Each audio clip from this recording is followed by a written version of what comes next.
I hope everything's plugged in right. I was actually doing three things. The TV was on. I'm watching a YouTube video with Jake Gyllenhaal and Lady Gaga doing one of those actor studio type. Oh no, what's it called? Shit, I forgot what it's called. Actors on Actors. I almost said in the actor studio. Rest in peace, James Lipton. He was awesome. I'm over here reading an astrology book that I've had since forever. It's all dirty.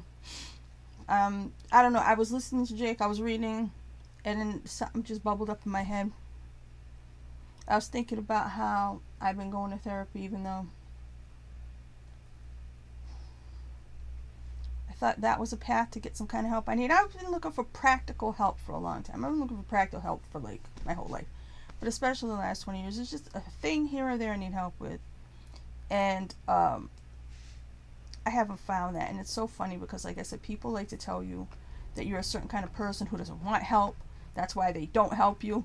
Well, I could tell you're the kind of person who doesn't want help. That's why I didn't help you. Shit like that that people say, and it's just funny. But the idea that I haven't gone for help is official help, where I call an agency or I call a place, or like I said, every time somebody commits suicide, some famous person, they all throw out those suicide numbers that I'll never suggest those to people for my own reasons, because yeah.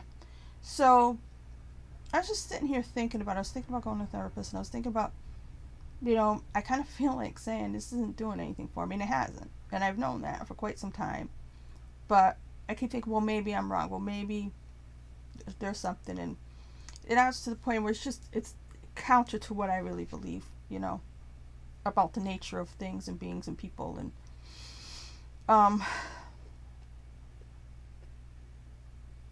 I was thinking about it, and then I was thinking about when I went to the lawyer and how the lawyer was. And then I was thinking about dentists. I ended up thinking about everything because I went like this, and then my nail broke between my two teeth, and then I had to yank it out. And I'm like, now is there a hole in my tooth? Then I started thinking about dentists, and I started thinking about all these people you go to for help, and they get paid to help you, and how much of their job is really about keeping you going for as long as possible, because that's where their income comes from. And just like people would say a long time ago, well, if the cops clean up the street and got rid of all the criminals, there'd be no more cops. So like if dentists and, doctors and people fixed you for good, then they wouldn't have any more patients. So this all happened in a minute in my head. It takes a lot longer to get out. But just my brain was thinking about how it's just, I've been wasting my time, and people have wasted my time in my life, and it's done damage to me, because they're getting the longer you're a patient, the longer you're a client, the longer you go to these people, the more they get paid. That's how they get paid, by you continuing to go. You know what I mean? I mean, it'd be nicer if you could pay them one lump sum and they helped you really quick in an hour, and then your life was fixed, and you just paid everything you would ever pay them all at once, just so that you could continue on in your life and they wouldn't waste your time. Because wasting somebody's time is wasting their life. And my problem is, when I went looking for help with some of these things, it was because I needed help now. I needed to solve things now. And this is me more than 2 years later, stuck in the same situation, because I didn't get that help now, because I didn't get the help when I needed it, when I could have done something. Now I'm stuck in a situation because people who I went to for technical help, stuff I couldn't do on my own, or I thought I couldn't do on my own, kept me dragging along, kept me hanging on. And I was like, geez, I've said this a million times, and I keep talking like an old person. I keep talking about when I was young and stuff like that. And I do believe, because I was born at the end of 1973, right? So I remember the 70s. I remember, like I said, the Coke commercial, I like to teach the world to sing. I remember Up With People. I remember things being sort of very happy in the 70s. All right? And I remember the 80s becoming very much about money. Not in the beginning, but with Dynasty, with Miami Vice. Miami Vice is still my favorite show. I don't care. Everything became very cool looking and very expensive looking. And people wanted that. So people started to look to, they wanted that glamorous life, right? Sheila E. It's not Sheila E.'s fault. But you understand what I mean. It somehow everything became money centered. We had a time when Ronald Reagan was our president. I still don't know why Democrats pretend to like him now, or maybe they already did, always did, because they weren't really Democrats.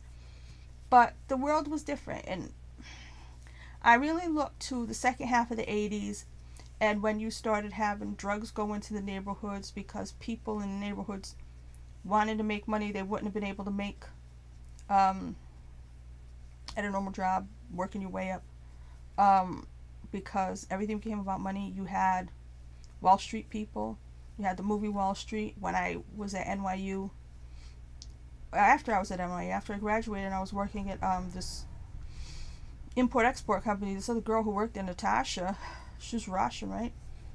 And her thing, she was like, oh, she wanted to be like Gordon Gekko, because greed is good. And I was like, what? You know, that totally went against my way of thinking. And I guess to me, for me, I was too black and white about that, with greed and money and stuff like that. And that's why, you know, it was one or the other. It shouldn't have been, but it just seemed that way. And then when everything became about money, this is what I mean. You go to the doctor.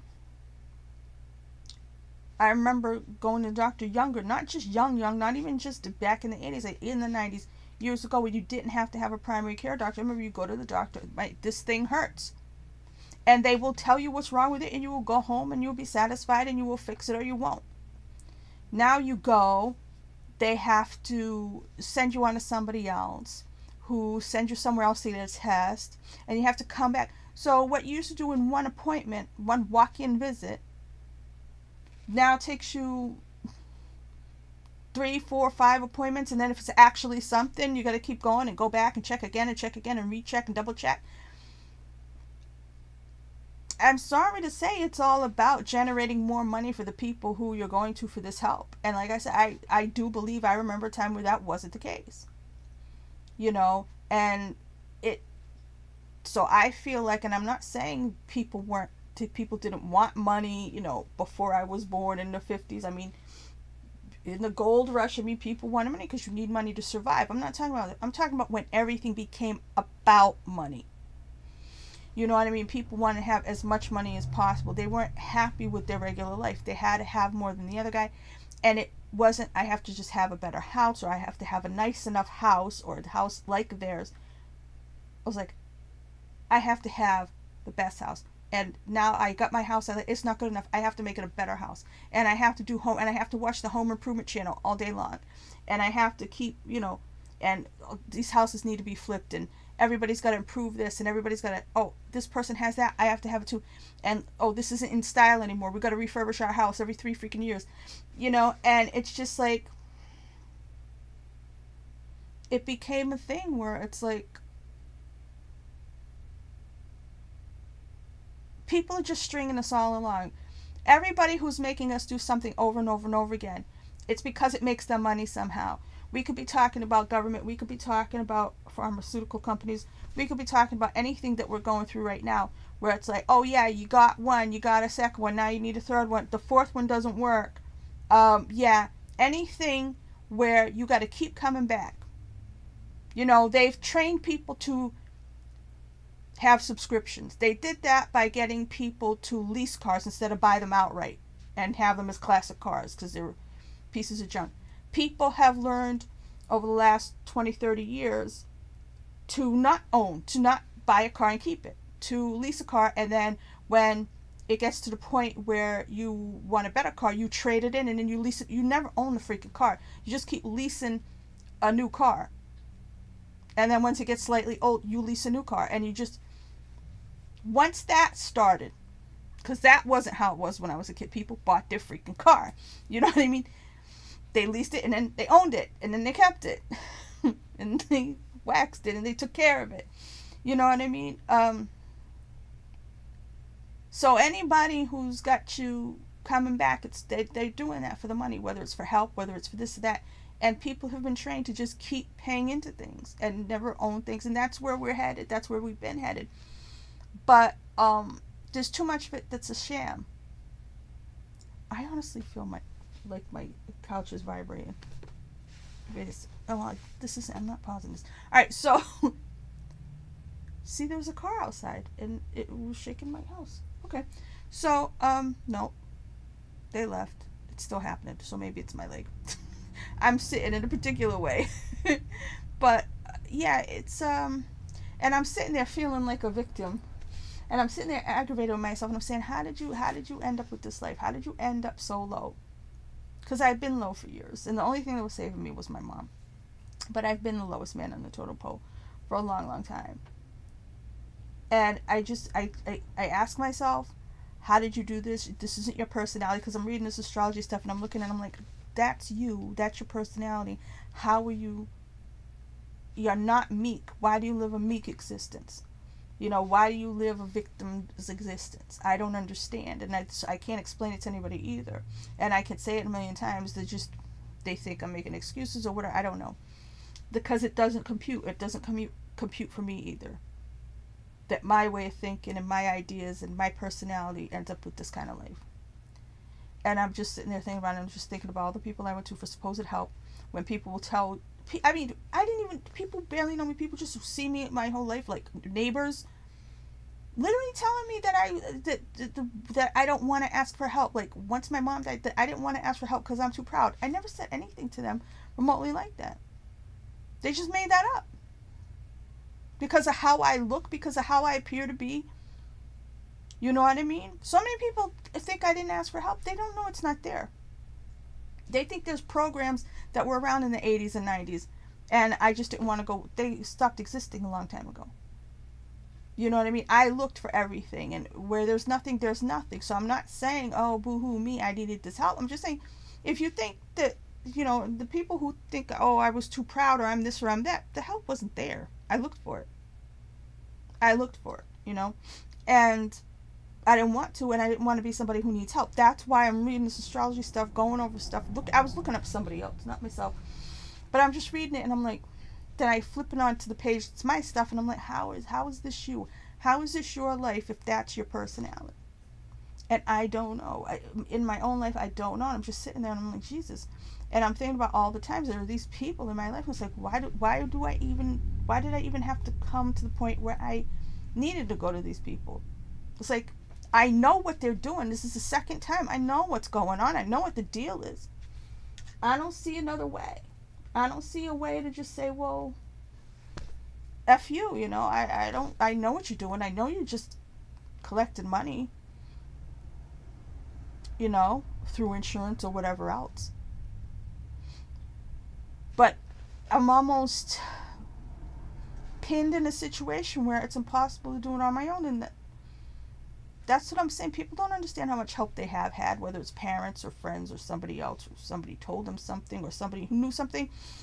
There are people who won't help you. They won't give you the information. There are people who, like I said, it's their job to do something, and they won't do it because it gives them power to know something you don't. There's a lot of stuff going on, and I'm sitting here. I should be doing things. There's supposed to be a fucking blizzard, and I'm just like, the harder I try, the less I get done. So I'm trying again, follow my intuition, but I'm sitting here thinking, you know, I should be doing all this other stuff, but I'm like, how is this me? How is this my life? You know, and I'm just thinking about those people. So I was thinking of Jesus, all the people who they're in this world who are just there to milk you for money, whether it's your insurance company, whether it's this or that. Whether they're trying to just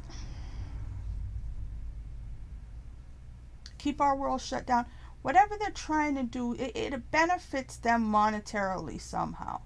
All the people who keep putting you off, all the people who are putting us as a nation and as a world through all this junk, it benefits them financially. It's not to save lives. It's not for any other reason. Everything we're going through is all fucking financial. And when I was growing up, like I said, I'm sorry, it wasn't like that. Yes, there were greedy people. Yes, people wanted to have nice things. Yes, some people, it was not like this. You know, something turned, like I said, in the late 80s. By the time you got to the 90s, all the hippies who were in love with Bill Clinton and him, they became money-centered people. And they were all buying stocks and doing stuff like that. And it was like a thing he wanted people to invest in America. You know, once people became investors instead of just being regular and owning things, became a problem. When people just went to work, had enough money to pay their bills and live comfortably and be happy, that's, like I said, I guess I was on the end of that. I guess when I was growing up, that was the end of that in the 80s and stuff. There are still those people who get normal salt of the earth jobs, and maybe they've been able to do that if they're retirement age now. Now, younger people, I don't know that those jobs are there anymore. I don't. But it's just, to me, I just feel like whether we're victims or not, everybody's being victimized by this machine that they continue to keep running, even through everything we've been through over the last 2 years. That machine kept going, where people have to keep paying. Now they're going to play with interest rates. They're going to do this and do that. I've been watching that lady come on the Today Show, give people advice for 2 years, and I'm just like, you know, you told people the opposite, right? Everybody coming on these TV shows who giving advice, they were giving the opposite advice. All the politicians are not running for re-election because they know they'll get voted out of office, because everybody hates their guts at this point. So they're not going to be voted out. They don't want that embarrassment. So they, oh no, I'm going to go, you know, do something else. It's just, it's not your fault that you're being taken advantage of. It's not your fault. The world is a shitty place now, and they want you to subscribe to be alive. And everybody who's making money they're just there. They're keeping you strung along so you come back and pay them again next week and come back. You're there. You are their cash cow. You know, anybody who's doing to you what they're doing to me. And I see it coming, and I can see it a mile away, and I know people's intentions. And like I said, if I had any power in this life, and again, power in this world is money. I have my own power inside of myself, but it does fuck all in this world, where this world is base, okay? So it's just, the bad guys are winning, and I hate that. And I kept waiting for it to be different. But